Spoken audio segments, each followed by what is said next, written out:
Hi, I'm Rick Diora, and I am back with another gut snare video. So after I posted my last one, number 2, I got several emails of folks asking for me to show them how to actually install the gut snares, which is pretty simple, but I'm going to show you now, and that will put an end to it. So I have some gut here, and I have an old Premier marching drum. Now this is metal.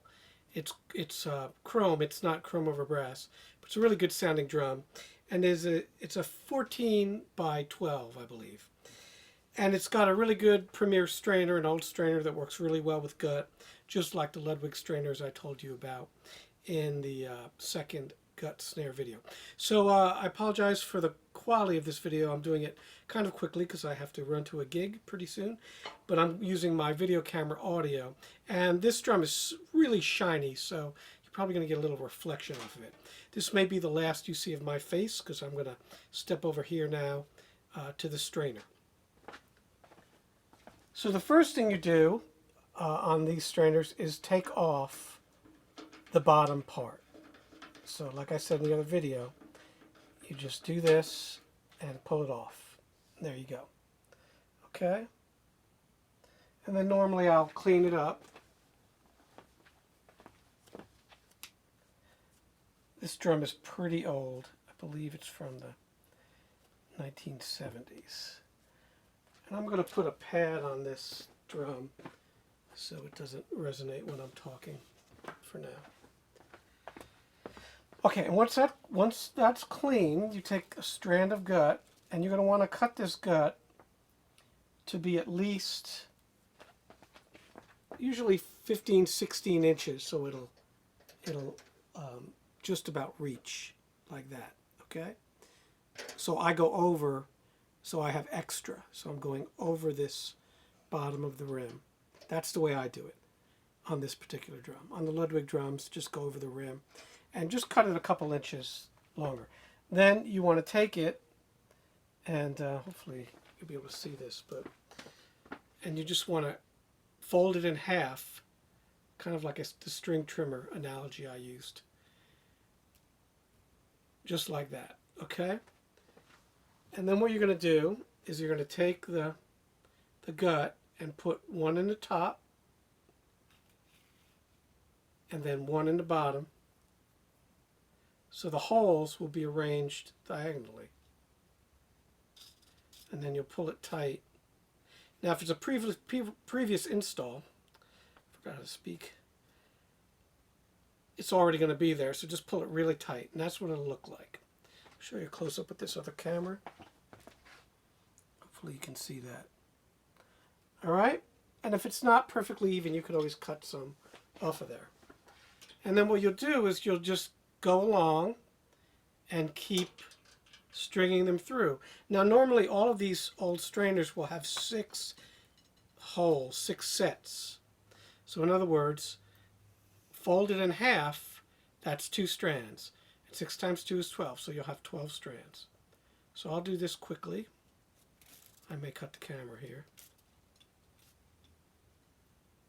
Now one thing I do need to tell you is that if the holes are too small, you have some sort of different strainer, then what you can do is you can actually sand down this stuff. It's tricky. But if you take some high grit or low grit sandpaper, I should say, like 60 grit sandpaper, you can run it through like that, and it takes some off of there.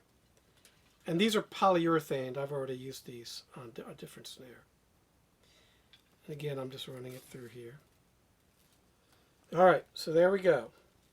Pull this a little bit tighter. And then I go over each one and pull them really tight. And that's what it should look like.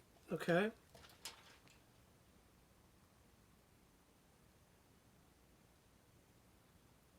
I hope we're catching that. Alright, and then the goal is going to be to straighten it out, so that's always tricky. Okay, so what you do then is you just come over here and you turn this over. Pretty obvious stuff. Take this off, put them through, and put that like that. Now you might want to put a little bit of oil on there or something, because it's tricky getting this back on with that gut on there. But once you get it on like that, you're in good shape, okay? So don't be afraid to put a little force into it. And now I'm going to tighten this up. Now, don't tighten it up hardly at all, because you're going to have to pull this through. So what I'll do, here's the butt plate, okay? And on this Premier drum, it's nice because each individual thing here, move this camera, has a slot for each wire. So make sure you do, this is the tough part, make sure you're getting the right wire and that it's not crossed. So like that.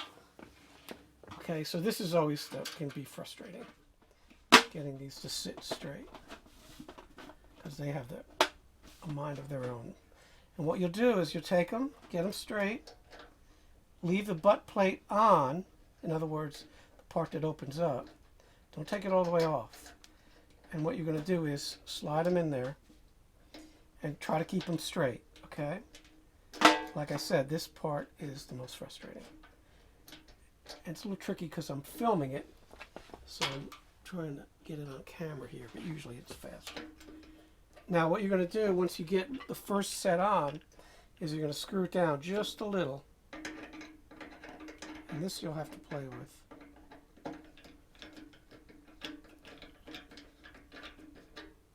And you'll screw down the end that you're working from. Just a hair like that, okay? So you make sure you leave a lot of play on this end. All right? So you see how that's progressing here. Now remember to put a little bit of tension on it, just a little, so you can get it right through.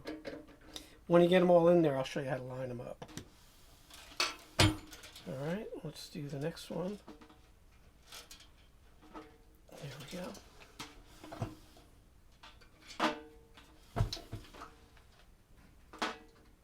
It's really important to keep these things as straight as possible, though, and not crossed. Now you see how straight that is. Let's see if I can give you a better look. Okay, that's how you want it to look. And last one here.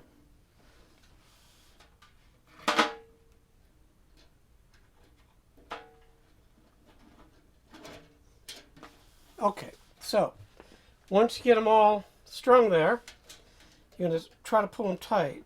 This part's a little bit tricky, and you'll probably have to do this a few times. So you're going to grab them, and you're going to really pull the hell out of them. Okay, I'm going to do this now. And then you crank it down. And these old Premier marching drums, if you can find them, are perfect for gut snares. Especially one of these metal tin cans, because they sound great. Alright, so that's what it'll look like. Okay, hopefully you can get the idea there. Now, we'll go over to the other side, and then we'll tighten this up, and you'll see what's going to happen. See all the play come out of there? Now, some might be tighter than others, okay? That's normal.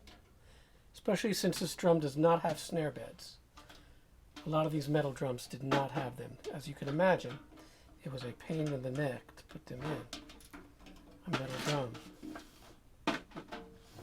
Alright, and then I'll look along there and see what's sticking up and what's not. And I'll really, really tighten it now. Now, I've never put gut snares on this drum because I just bought it. I have a few of these, so I know that it does work on the ones that I have. I have a wood one, but not a metal one. Okay.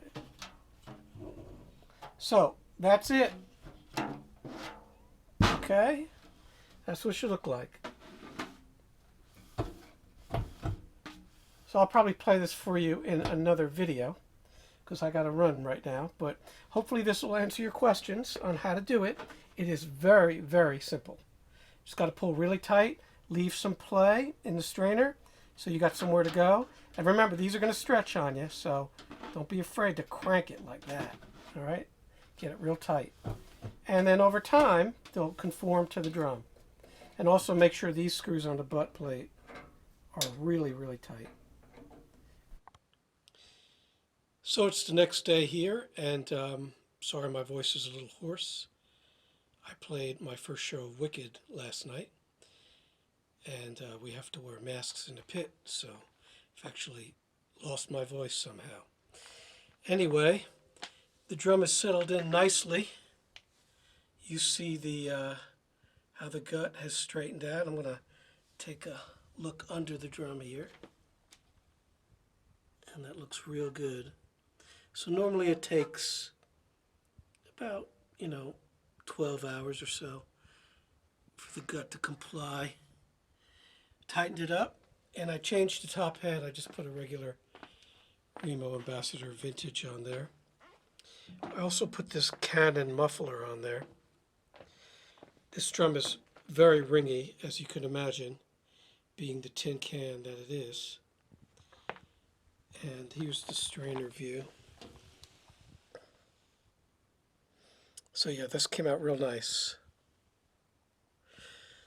So I'm going to play this drum for you now.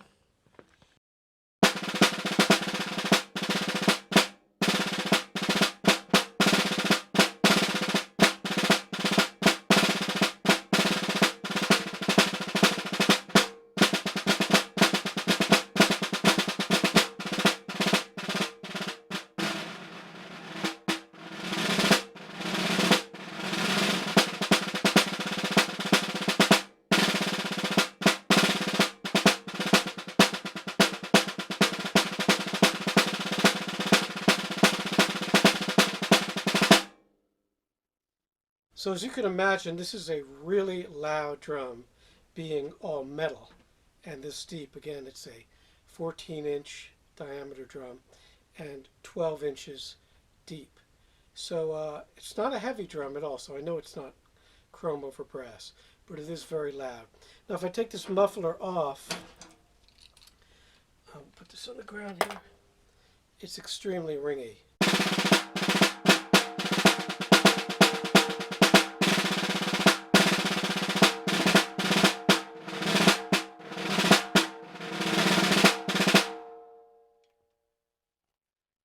So much more ringy than a wood drum.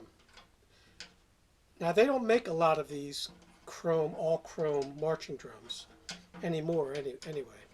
These were extremely loud drums, and they would make them in the 70s and 80s. And I ran across a few. I found this one used, and it's a pretty good shape, like I showed you before. It's got some dents and whatnot, but I'm going to use it for some rudimental playing, also some live stuff where I have to do some really loud field drum.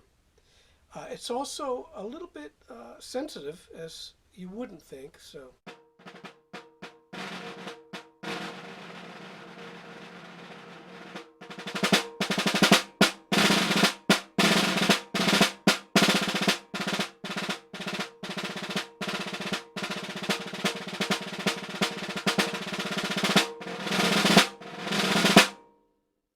So a lot of times these drums are difficult to play closed rolls on. This one isn't, but the gut snares give it that punch that I love.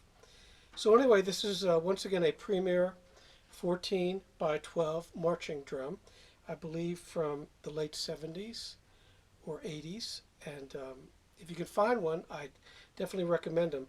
I'm going to be doing a video on all of my field drums. I have many of them. I have a really, really old Civil War drum from the 1860s. I probably won't play that one because it's really fragile, but I'll show you that, and then all the way up to a modern pipe drum. So I just have to gather them all together, and this will be in there. You'll get to hear all the different differences between them. So I hope you enjoyed this, and we'll see you soon.